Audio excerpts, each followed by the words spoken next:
నాకు దీనివల్ల అయితే లైఫ్‌లో చాలా లెసన్స్ అర్థమయ్యాయి. ప్రతి మంత్ ఒకేలా ఉండదు. అప్ అండ్ డౌన్స్ చానా ఉంటాయని ఇది కట్టిన తర్వాతే తెలిసింది. నాలాంటి మిడిల్ క్లాస్ పీపుల్‌కైతే ఇలాంటి ఒక డ్రీము పేరెంట్స్‌ని కష్టపెట్టకుండా తీసుకోవాలని. మనం మనీ ఎందులోనైనా ఇన్వెస్ట్ చేస్తేనే అది గ్రో అయితుంది. లేకపోతే అక్కడే ఉండిపోతాము. వీడియో లాస్ట్ వరకు చూడండి మిస్ అవ్వకుండా. నేను కాస్ట్ అండ్ స్కీమ్ డీటెయిల్స్ అన్నీ ఎక్స్‌ప్లెయిన్ చేస్తా. హే ఎవ్రీవన్, ఇదైతే లాస్ట్ వ్లాగ్‌కి కంటిన్యూయేషన్ అండ్ చాలా స్పెషల్ వ్లాగ్. మీరు ఆల్రెడీ థంబ్‌నెయిల్‌లో చూసే ఉంటారు. ఇది నెక్స్ట్ డే అమ్మవారిని కదిలిస్తున్నాము. అమ్మ ఈ ప్రాసెస్ అంతా చేసే లోపల నేను స్టోరీ మొత్తం ఎక్స్‌ప్లెయిన్ చేస్తాను. ఎలా తీసుకున్నా ఏంటని. అండ్ ఇలా కదిలిచ్చేసాక అమ్మవారికి కట్టిండే శారీ మనం కట్టుకుంటే మంచిదంట. శారీ ఒకటే కాదు, జ్యువెలరీ కూడా. అండ్ లాస్ట్ టైం అమ్మ కట్టుకోండి, దిస్ టైం నేను కట్టుకుంటున్నా. అండ్ వెదర్ బాగుంటే అమ్మ బొండాలు చేసింది. అండ్ ఈ వీడియో ఓన్లీ మా డాడీ కోసం పెడుతున్నా. వెదర్ బాగుంటే వీడియో తీద్దాం రా అని సతాయిచ్చేసాడనమాట, అందుకే. అండ్ ఇది మా హాల్ నుంచి వ్యూ. ఈ వీడియో అయితే ఏదో గొప్పలు చెప్పుకోవడం కోసమో షో ఆఫ్ చేయడం కోసమో నేను చేయట్లేదు. నాలాంటి అమ్మాయిలు చాలా మంది ఉంటారు కాబట్టి వాళ్ళకి యూస్ఫుల్ అవ్వాలనే ఉద్దేశంతో పెడుతున్నా. నాకైతే నేను జాబ్ స్టార్ట్ చేసిన కొత్తలో ఇలాంటివి చెప్పే వాళ్ళు అయితే నాకు ఎవరు లేరు. అప్పట్లో ఏం చేయాలన్నా భయపడేదాన్ని, కానీ ఇప్పుడైతే పిచ్చిదాన్ని అయిపోయాను. నా లైఫ్ లో రిస్క్ తప్ప వేరే ఏం ఉండదు. నేనైతే నాలా రిస్క్ తీసుకోమని చెప్పను. మీరు సంపాదించే దాంట్లో అట్లీస్ట్ 20-30% అయినా ఇన్వెస్ట్మెంట్ చేయండి. లేకపోతే మీ శాలరీ అలానే వస్తూ ఉంటుంది. దానికి మహా అంటే 5-6% పర్ యానం ఇంట్రెస్ట్ వేస్తాడు బ్యాంక్ వాడు. అంతకు మించి వేరే ఉండదు. దీనికోసం అయితే అరౌండ్ నేను 11 months కష్టపడ్డాను. And each and every penny is from my hard work. నేనైతే స్కీమ్ కట్టేదాన్ని మంత్లీ 30,000 లలిత జ్యువెలర్స్లో. అండ్ లాస్ట్ ఇయర్ అయితే జిఆర్టీలో కట్టాను. ఆ డీటెయిల్స్ మళ్ళీ వేరే వ్లాగ్లో కవర్ చేస్తా. ఆ గోల్డ్ అయితే ఇప్పుడు అమ్మవారికి వేయలేదు, అది ప్రస్తుతానికి బ్యాంక్ లాకర్లో ఉంది. ఇలా ప్రతి ఇయర్ నాకు వరలక్ష్మి వ్రతానికి ఏదో ఒకటి గోల్డ్ కొనడం అలవాటు. అది చిన్నదైనా పెద్దదైనా. ఇదేదో సెంటిమెంట్ అయితే అస్సలు కాదు. ఇలా అయినా నేను ఇన్వెస్ట్మెంట్ చేసుకోగలను అనే ఉద్దేశంతో చేస్తాను. ఎవ్రీ ఇయర్ జూలైలో స్టార్ట్ చేస్తా. ఇయర్ అయితే చేయట్లేదు, ఎందుకంటే గోల్డ్ చాలా విపరీతంగా పెరిగిపోయింది కదా, అందుకే నాకు చేయాలనిపించట్లేదు. నేనైతే చాలా పెద్దగా తీసుకుందాం అనుకున్న హారం, అరౌండ్ 70-80 గ్రామ్స్లో. కాకపోతే గోల్డ్ స్కీమ్ ఎండ్ అయ్యేసరికి నాకు చాలా తక్కువ వచ్చింది గోల్డ్ వెయిట్. ఎందుకంటే గోల్డ్ రేట్ చాలా పెరిగిపోయింది కదా.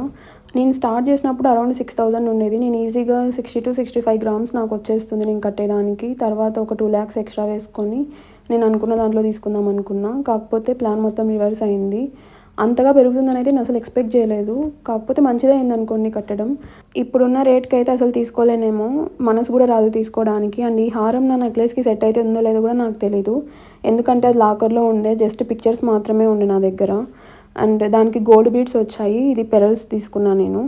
ఎందుకంటే ఒకవేళ సెట్ కాకుంటే మళ్ళీ ఇంకో నెక్లెస్ కానీ తీసుకోవచ్చు, లేకపోతే ఆ నెక్లెస్కి హారం అయినా తీసుకోవచ్చు అన్నట్టు. ఇప్పుడే సెట్ అయిపోయేలాగా తీసుకుంటే ఇంకా అక్కడితోనే ఆపేస్తాము, ఇంకా చాలే అన్నట్టు. సెట్ కాకుంటే ఇంకా కొనాలని ఆశ ఉంటుంది కదా, అందుకే. ఇప్పుడు ఈ శారీ నేను కట్టుకున్న తర్వాత గోల్డ్ హారం వేసుకొని నేను చూపిస్తాను మీకు దగ్గర నుంచి హారం మొత్తం. అండ్ ఇది అమ్మవారికి బ్లౌజ్తో కలిపి కడతాం కదా శారీ, అందుకే నాకు అమ్మ కట్ చేసేస్తుంది బ్లౌజ్ సపరేట్గా.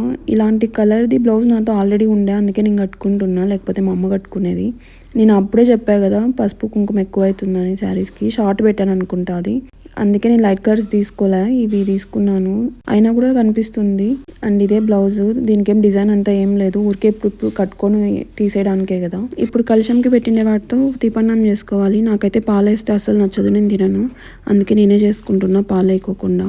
అండ్ ఇందులో వేసిండే రింగ్ ఐ థింక్ ఒక 6-8 months బ్యాక్ కొన్నదనుకుంటా. పాతది సిల్వర్ ఉంటే అది ఎక్స్చేంజ్ చేసుకొని తీసుకున్నా. అండ్ సేమ్ వాల్యూకి ఎంత వస్తుందో అంతలోనే చూసాను అనమాట. అండ్ ఇది ఒకటే ఉండింది లెస్ వెయిట్లో. నచ్చినా నచ్చకున్నా తీసేసుకోవాలి, గోల్డ్ ఉంటే మంచిది అంతే. బియ్యం 2-3 సార్లు కడిగి పెట్టుకున్నా, ఎందుకంటే పసుపు కుంకుమ ఎక్కువ ఉండే. అండ్ వాటర్ ఎక్కువ వేసుకొని చేసుకుంటున్నా. నాకు కొంచెం గట్టిగా ఉంటే అసలు నచ్చదు, నార్మల్గా ఉంటే తింటాను అంతో ఇంతో. అండ్ చెప్పడం మర్చిపోయా, లాస్ట్ ఇయర్ జిఆర్టీలో కట్టానని చెప్పా కదా స్కీము. అక్కడ చాలా ఎక్కువ ఉంటుంది మేకింగ్ ఛార్జెస్, అరౌండ్ 22-23% టెంపుల్ జ్యువెలరీకి అయితే. ఇక్కడ లలితాలో అయితే ఓన్లీ 12% మేకింగ్ ఛార్జెస్ టెంపుల్ జ్యువెలరీకి. అండ్ జిఆర్టీలో up to 18% making charges discount ఇస్తారు. తర్వాత ఎంతున్నా ఎక్స్ట్రా మనమే పే చేసుకోవాలి. ఇప్పుడు 22% ఉంది కదా, 18% వాళ్ళు డిస్కౌంట్ ఇస్తారు, ఎక్స్ట్రా 4% మనం పే చేయాలి. అండ్ ఇది ఇంట్లో చేసింది అమ్మ నెయ్యి, చాలా బాగుంటుంది. 1 monthకి ఇంత అవుతుంది అనుకుంటా, ఒక 1/4 kg అలా అవుతుంది. స్మెల్ కూడా చాలా బాగుంటుంది. నేను నార్మల్గా నెయ్యి తినను, కాకపోతే ఇది తింటాను అప్పుడప్పుడు. ఇలా మిల్క్ వేసుకోకుండా ట్రై చేసి చూడండి, టేస్ట్ చాలా బాగుంటుంది. ఇది అయ్యాక శారీ కట్టుకొని రెడీ అయ్యా. ఇదే నేను తీసుకున్న హారం, మీరు ఆల్రెడీ చూసుంటారు, అమ్మవారికి వేసా కదా. అండ్ ఇది అప్రాక్సిమేట్లీ స్కీమ్కి ఎంత వెయిట్ వచ్చిందో అంతలోనే తీసుకోవడానికి ట్రై చేశాను. ఎక్కువ తీసుకోవాలనిపించలేదు, రేట్ చాలా ఉండే కదా, అందుకే. మీకు ఎలా అనిపించిందో నాకు కమెంట్ సెక్షన్లో చెప్పండి. అండ్ మా అన్న వచ్చింటే రాఖీ కట్టా. నేనైతే ఇప్పుడు స్కీమ్ డీటెయిల్స్ అన్ని క్లియర్గా ఎక్స్ప్లెయిన్ చేయడానికి ట్రై చేస్తాను. ఒకవేళ మీకు ఇంకా ఏమైనా డౌట్స్ ఉంటే నాకు కమెంట్ సెక్షన్లో అడగండి, నేను ఖచ్చితంగా రిప్లై ఇస్తాను. నేనైతే 30,000 per month కట్టాను. అండ్ 100% మేకింగ్ ఛార్జెస్ డిస్కౌంట్ ఉండేది తీసుకున్నాను. ఓన్లీ 25,000 ఉండింది మ్యాక్సిమం అమౌంట్ ఆ స్కీమ్కి. అందుకే నేను 2 స్కీమ్స్ తీసుకున్నా. ఒకటి 5,000, ఇంకొకటి 25,000. ఇవి రెండు మనం క్లబ్ చేసి తీసుకోవచ్చు అనమాట స్కీమ్ ఎండ్ అయిపోయిన తర్వాత. ఇది స్కీమ్ డీటెయిల్స్. నేను 30,000 కట్టాను కదా. అండ్ నేను కట్టిన 3,30,000కి ఇది 11 months ఉంటుంది స్కీము. సో 3,30,000. దీనికి మనకు అక్యుములేట్ అయ్యే వెయిట్ వచ్చేసి 44.076 grams. ఇది only gold weight 49 grams. Extra stone wait కూడా వేరే ఉంటుంది. ఇది నెట్ వెయిట్ అనమాట. అండ్ మనకి అక్యుములేట్ అయ్యే వెయిట్ వచ్చేసి 44.076 grams. ఈ 49లో ఇది తీసేస్తే మనకి ఎక్స్ట్రా వెయిట్ 4.949 grams. దీనికి మనం మేకింగ్ ఛార్జెస్ ఖచ్చితంగా పే చేయాలి. అండ్ ఆ రోజు ఉన్న gold rate 8,930 plus 12% making charges మనకి ఇంత అవుతుంది. అండ్ ఇది మనం ఆల్రెడీ పే చేసి ఉండేది స్కీమ్లో. అండ్ ఎక్స్ట్రా వాల్యూ వచ్చేసి ఇది. అండ్ ఇది స్టోన్ ఛార్జెస్ అరౌండ్ 9,500. మనకు టోటల్ వచ్చేసి ఇంత అవుతుంది అనమాట. Extra wait and stone charges అంతా కలిపి 3,88,990. అండ్ మనం దీనికి మొత్తం GST ఖచ్చితంగా పే చేయాలి. ఇది మ్యాండేటరీ. ఇది 3% ఉంటుంది మనకి. ఈ 3,88,000కి 3% GST ఇంక్లూడ్ చేసుకుంటే 4,660. ఇది నా టోటల్ హారం వాల్యూ. ఇప్పుడు నేను కొన్న హారం 4 lakh పడినట్టు. కాకపోతే నేను గోల్డ్ ఆ రోజు ఎక్స్చేంజ్ చేసుకున్నాను అనమాట. ఈ 4 lakhలో మనం 3,30,000 ఆల్రెడీ కట్టేసాము కదా. ఇంక ఎక్స్ట్రా 70,000 కట్టాల్సి ఉండే. దాంట్లో 58,456 నాకు ఎక్స్చేంజ్ వాల్యూ పడింది. నాది పాతది బ్రేస్లెట్ ఉంటే అది ఎక్స్చేంజ్ చేసుకున్నా. దానికి ఇంత.